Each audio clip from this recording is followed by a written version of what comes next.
ना मुराद हमें फोन को नहीं किया। जहाँ गांव देहात में कोई भी नेटवर्क ढंग से काम नहीं करता। फिर वही नेटवर्क प्रॉब्लम। मैंने तो पहले ही कहा था हुजूर, नेटवर्क प्रॉब्लम का एक ही इलाज है, BSNL। सलीम भाई वाह, उम्मीद से बढ़कर। महामंत्री जाओ BSNL लगवाओ। सबकी नींद उड़ाने वाला है टाटा। BSNL से हाथ मिला चुकी है टाटा। जी हां, अब BSNL बनने वाला है टेलीकॉम इंडस्ट्री का बेताज बादशाह।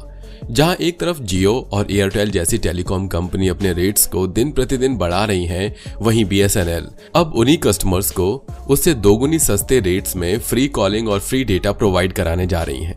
यहां टाटा और BSNL के स्ट्रेटेजिक कोलैबोरेशन हो चुकी है दोस्तों। साथ ही 15,000 करोड़ की डील फाइनल हो चुकी है। अब BSNL पहली बार अपना 4G नेटवर्क स्टार्ट करने वाला है। दोस्तों अब देखने लायक ये होगा क्या BSNL का 4G नेटवर्क एयरटेल और जियो की तरह सक्सेसफुल हो पाता है या नहीं। साथ ही साथ हम ये भी देखने वाले होंगे कि आखिर टाटा BSNL को किस ऊंचाइयों तक ले जाता है। तो चलिए दोस्तों आज के इस वीडियो को शुरू करते हैं। दोस्तों BSNL उस दौर में आई थी जब लोगों के पास नहीं बल्कि गांव और मोहल्लों में एक फोन हुआ करता था। 1 मिनट की कॉल घड़ी देखकर की जाती थी। लोगों को लैंडलाइन और टेलीफोन बूथ के झंझट से मुक्ति दिलाने वाली ये कंपनी अब खुद राहत पैकेज पर जिंदा है। 1 दशक से भी ज्यादा वक्त से कंपनी लगातार घाटे में चल रही है और हर दिन पिछड़ रही है। सवाल है कि BSNL की इस हालत के लिए जिम्मेदार कौन है। आज भी जहां किसी टेलीकॉम ऑपरेटर का नेटवर्क नहीं होता वहां BSNL का सिग्नल मिल जाता है, क्योंकि BSNL की कवरेज दूसरी टेलीकॉम कंपनियों के मुकाबले काफी ज्यादा है। लेकिन ऐसा क्या हुआ कि आज 5G स्पेक्ट्रम की नीलामी में BSNL शामिल नहीं हुआ? क्यों BSNL की स्थिति ऐसी हो चुकी है? BSNL यानी भारत संचार निगम लिमिटेड, जो एक सरकारी टेलीकॉम कंपनी है, इन दिनों वेंटिलेटर पर पहुंच चुकी है। इस कंपनी का ऐसा हाल एक दिन में नहीं हुआ है, न ही इसके दिन की शुरुआत ऐसे लदी हुई थी। 1 अक्टूबर 2000 को शुरू होने वाली BSNL का कभी टेलीकॉम सेक्टर में एक छत्र राज था। आज सरकार इस कंपनी को बंद होने को बचाने की तमाम कोशिशें कर रही है। हालत यहां तक पहुंच चुकी है कि अब अपने अस्तित्व को बचाने के लिए ये जूझ रही है। अब सवाल यह है कि आखिर इस कंपनी का यह हाल कैसे हुआ। इसे जानने के लिए हमें 2 दशक पहले चलना होगा, जब इसकी शुरुआत हुई थी। 1 अक्टूबर 2000 को BSNL यानी भारत संचार निगम लिमिटेड की शुरुआत हुई थी। जिन लोगों के जहन में 2000 के दशक की यादें होंगी, उन्हें BSNL का स्वर्णिम काल भी याद होगा। तब घरों में आज की तरह हर सदस्य के पास फोन नहीं हुआ करता था, बल्कि पूरे परिवार या फिर पूरे मोहल्ले में सिर्फ किसी एक के पास मोबाइल फोन होता था। हाँ, 2000 के आते आते लैंडलाइन की संख्या जरूर बढ़ गई थी, मगर मोबाइल फोन्स विरले ही नजर आते थे। इस दौर में BSNL की सिम हासिल करने के लिए कई दिनों तक लाइन में खड़ा होना होता था। किसी तरह से BSNL की सिम और 1 रुपए प्रति मिनट की दर से कॉलिंग के लिए टैरिफ मिलता था। धीरे धीरे इस सेक्टर में प्राइवेट कंपनियों की एंट्री होने लगी और BSNL के अच्छे दिन लद गए। कभी प्रॉफिट पर प्रॉफिट बनाने वाली कंपनी धीरे धीरे घाटे के धंसती चली गई। फिर आया घाटे का दौर। वित्त वर्ष 2009-10 वो साल था जब BSNL के घाटे में जाने की शुरुआत हुई। यह पहला साल था जब BSNL को घाटा हुआ था। बाजार में रिलायंस और एयरटेल जैसी प्राइवेट प्लेयर्स की एंट्री हो चुकी थी। अब जमाना भी बदल गया था। फोन्स की जगह स्मार्टफोन्स ने अपनी जगह ले ली थी। वहीं टेलीकॉम कंपनियां की पहुंच मोहल्लों से घर और घर से सदस्यों तक होने लगी थी। इस दौर में फोन पर इंटरनेट और कॉलिंग के लिए रेट कटर्स का चलन था। मार्केट में एक दो नहीं बल्कि कई प्राइवेट प्लेयर्स एक से बढ़कर एक प्लान्स और FRC के साथ आते थे। कंज्यूमर्स के लिए कई बार रिचार्ज से ज्यादा सस्ता नया सिम लेना होता था। ऐसे में BSNL लगातार प्रतिद्वंदियों से पिछड़ने लगी। वित्त वर्ष 2009-10 से शुरू हुआ BSNL के घाटे का दौर अब तक नहीं रुका और अब हालत कंपनी को बचाने पर आ पड़ी है। दोस्तों सबसे बड़ा घाटा BSNL को तब हुआ जब अंबानी ने जियो लॉन्च किया था। ये वो दिन था जहां से भारत के टेलीकॉम कंपनी का इतिहास बदलने वाला था। तारीख थी 5 सितंबर 2016। मुकेश अंबानी ने रिलायंस जियो को देश के आम यूजर्स के लिए लॉन्च कर दिया था, वो भी बिल्कुल फ्री 4G डेटा और वॉइस कॉलिंग के साथ। मुकेश अंबानी की इस घोषणा के बाद उस समय देश की सबसे बड़ी टेलीकॉम कंपनी भारतीय एयरटेल के शेयर 8.5% लुढ़क गई। दूसरी बड़ी कंपनी आइडिया की मार्केट वैल्यू 7% कम हो गई। यहां तक कि रिलायंस के शेयर में भी 3% की गिरावट आ गई। मुकेश अंबानी ने जियो की लॉन्चिंग के साथ ही टेलीकॉम मार्केट में प्राइस वॉर छेड़ दिया।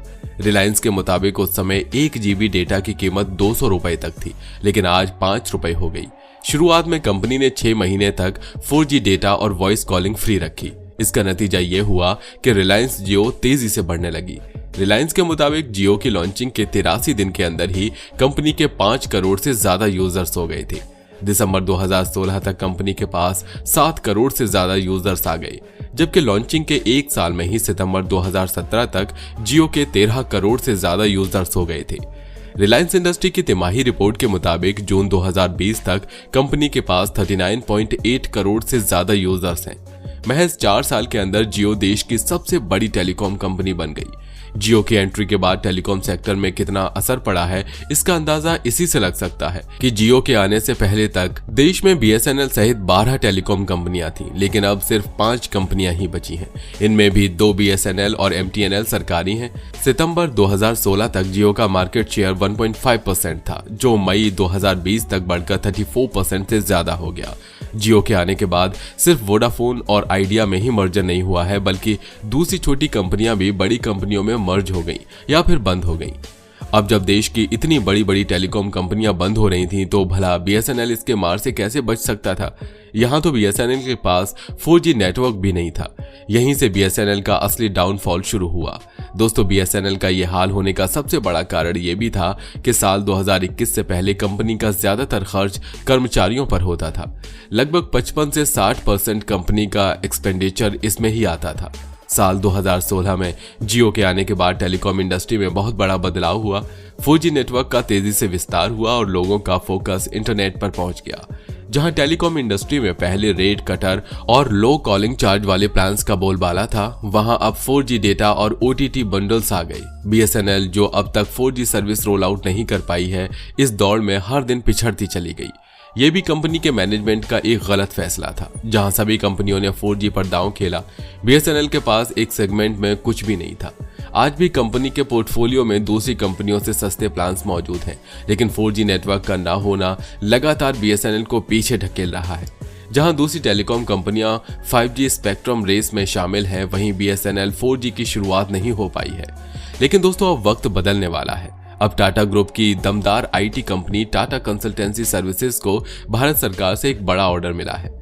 भारत सरकार के स्वामित्व वाली public sector undertaking company BSNL ने TCS को 15,000 करोड़ रुपए एडवांस परचेज ऑर्डर दिया है।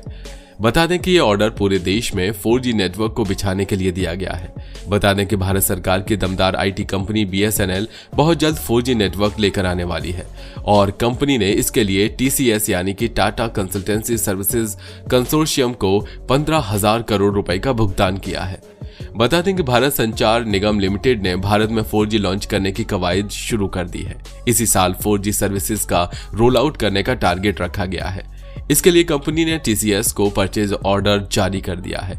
यह परचेज ऑर्डर 15,000 करोड़ रुपए का है। जहां एक तरफ जियो, एयरटेल और वोडाफोन आइडिया ने रिचार्ज प्लान्स महंगे करके अपने ग्राहकों को बड़ा झटका दिया है, वहीं BSNL ने बड़ी राहत दे दी है।